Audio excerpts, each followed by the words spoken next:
अस्सलाम वालेकुम, welcome to my channel. आज मैं आपको कटिंग दिखा रही हूँ अप डाउन फ्रॉक की। जो ग्रीन फ्रॉक मेरा पहले लग चुका है, मेरे कुछ सब्सक्राइबर को उसकी कटिंग की समझ नहीं आई, तो मैंने सोचा आज उनके लिए सिर्फ कटिंग शेयर करती हूँ।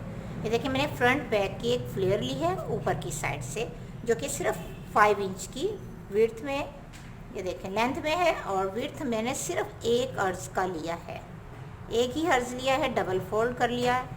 नॉर्मल जो अर्ज होता है जिस स्टफ़ का भी 5 इंच की ऐसे डबल फोल्ड कर ली। फिर इसी तरह से मैंने 6 इंच की एक और फ्लेयर ली, इससे थोड़ी सी ज़्यादा फ्लेयर में। ये देखिए, इसमें हल्की हल्की सी गैदरिंग करेंगे। जितना स्टफ़ हो आप उसी बेस पर काम कर लिया करें। और दूसरी लेयर मैंने ली है जो बैक की, वो 9 इंच की ली है, 3 इंच एक्स्ट्रा।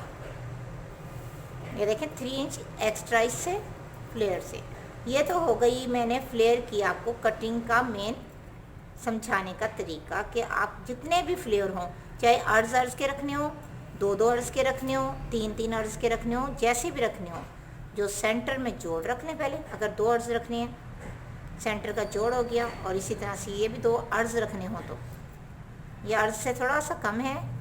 अब ये देखें, ये फ्रंट और लेंथ में जो है वो ज़्यादा, वो बैक हो गया। अब हमने यहाँ से राउंड करना है। अक्सर लोगों को इस चीज़ की समझ नहीं आई कि ये मैंने राउंड कैसे किया। देखिए, यहाँ से फ्रंट के पास से ये इतनी लेंथ में है, और बैक 3 इंच मैंने ज़्यादा लिए, तो मैंने इसको इधर से राउंड कटिंग करना है यहाँ तक, ऐसे। अब आप इसमें पाइपिंग लगाएं, कोई लेस लगाएं, फ्रिल लगाएं। ये देखिए, ये हो गया बैक, ये हो गया फ्रंट। अब हमने जब इसको इसके साथ ऐसे अटैच किया दोनों साइडों से, ये फ्रंट बैक हो गया। अब ये फ्रंट के साथ फ्रिल फ्रंट की गैदरिंग के साथ, और बैक की बैक के साथ अटैच करेंगे। ये देखें, इस तरह से ये हो गई। हमेशा ये पाइपिंग लगने के बाद दोनों चीज़ें नुमायाँ होती हैं, याद रखिएगा। और ऊपर भी पाइपिंग लगा लें, ताकि ये रिबन या लेस दोनों ही फ्रिल को नुमायाँ करने के लिए। ये तो हो गई फ्रिल की अप डाउन की कटिंग, जो कुछ लोगों को समझ में नहीं आई थी, तो मैंने सोचा आज सिर्फ कटिंग समझा दूँ। ये देखें, फ्रंट बैक दोनों ही। अब इसके बाद जो बॉडी की हमने कटिंग की है, वो भी सिंपल तरीके से हमने 8 इंच की लेंथ और 7 इंच की विड्थ में मैंने फ्रंट और बैक की बॉडी ली है। ये बैक है, ये फ्रंट का मैंने एक पीस लिया है, सिर्फ इस ट्रिक को समझाने के लिए। अभी मैंने एक और पीस लेना है साइड में अंगरखा स्टाइल बनाने के लिए। अब 4 इंच का हमने शोल्डर और 4 इंच का ही आर्म होल लेंगे। आप अंदाजे से भी कटिंग कर सकती हैं, अगर आपके पास मेजर करने के लिए कुछ नहीं है तो। ये देखें, ठीक हो गया। अब हमने सबसे पहले हमने नेक लाइन को कट करना है। अगर ये थोड़ा सा बड़ा छोटा हो जाए तो कटिंग दुरुस्त कर लें। अब हमने ये नेक लाइन फ्रंट और बैक दोनों को ऐसे कट कर लेना है। फिटिंग जितनी भी रखनी है आपने, यहाँ से 6 इंच की रखनी है, 5.5 की रखनी है, वो रख लें। और हल्का सा कट 1 पॉइंट का। अभी देखिए, मैंने फ्रंट बैक की कटिंग कर ली ऐसे। अब हमने अंगरखा जो शेप देनी है, उसकी मैंने आपको ट्रिक समझानी है मेन। यहाँ से जो नेक लाइन है, इसको हमने सिर्फ आर्म होल तक, ये देखें, यहाँ से मैं इसी नेक लाइन को शेप दूंगी, नेक लाइन यहाँ आर्म होल तक, और इसको ऐसे कट कर दूंगी, इसको यहाँ और ऐसे। आप चाहें तो इसे डबल भी कर सकती हैं, चाहे सिंगल भी। ये हो गया हमारा बैक। रेड को हम इधर कर लेंगे, और ये स्काई को इधर। अक्सर लोग इसकी कटिंग ऊपर तक कर लेते हैं, कोई बहुत नीचे तक। देखें, आर्म होल के बैलेंस में राउंड जो मैं कटिंग कर रही हूँ, ये आर्म होल के बैलेंस में है।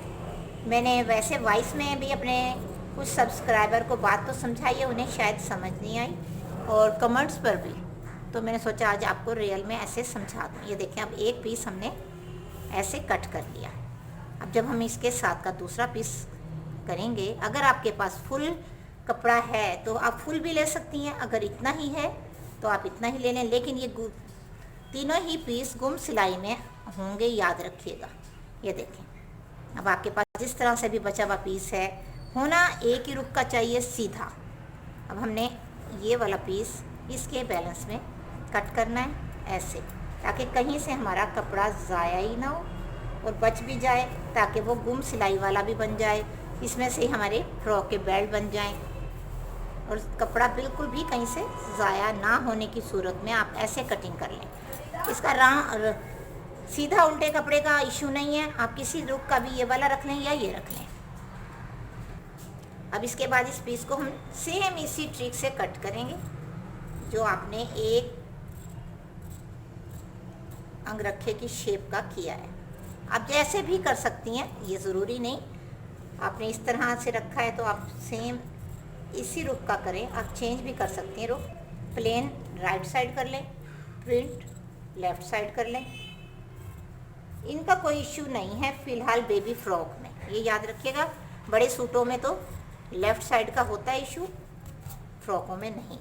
अब ये देखें, इसके बाद ये वाला हमने जब ऐसे रख लिया पीस, और फ्रंट और बैक का, अगर आप ये वाला पीस प्लेन वाला इस साइड रखना चाहें, ये याद रखिएगा गुम सिलाई एक एक पीस इनका और कटेगा, चाहे आप किसी भी स्टफ़ का कटिंग कर लें, चाहे सेम कर लें, अगर आपके पास सेम है तो। अब ये देखें बिल्कुल, अब इसके ऊपर इधर बटन लग जाएंगे, इधर बटन लग जाएंगे, और जितने भी प्यारे प्यारे से आप बटन लगाना चाहें बटन भी लगा सकती हैं। इजी ट्रिक आज आपको मैंने उस फ्रॉक की दिखाई है जो आप लोगों को समझनी थी, जिसकी कटिंग आपको थोड़ी सी मुश्किल लगी थी। अब आप इसको गुम सिलाई में स्टिच करने के बाद साइड की फिटिंग कर लें और इसके बाद पहली लेयर लगाएं हल्की हल्की सी गैदरिंग की। ये देखें, याद रखें जब हम गैदरिंग करते हैं 3 इंच या 2 इंच स्टार्ट में और एंड में दोनों साइडों में थोड़ा थोड़ा सा छोड़ देते हैं, उधर गैदरिंग नहीं करते, इसमें गैदरिंग करते हैं। इसी तरह से जब दूसरी लेयर लगाते हैं तो दूसरी लेयर में भी इसी तरह से करते हैं, पहला 2 इंच गैदरिंग नहीं करते, फिर बाकी सारे स्टफ़ की कर देते हैं। तो इस तरह से फ्लेयर वाला फ्लफ़ी सा फ्रॉक तैयार हो जाएगा। छोटे छोटे 2 पीसों में मैंने तकरीबन ये 3 साल तक की बच्ची का इजीली फ्रॉक तैयार हो जाएगा, और आपका छोटे पीस काम में भी आ जाएंगे और आपको कटिंग की ट्रिक भी समझ आ गई होगी यकीनन।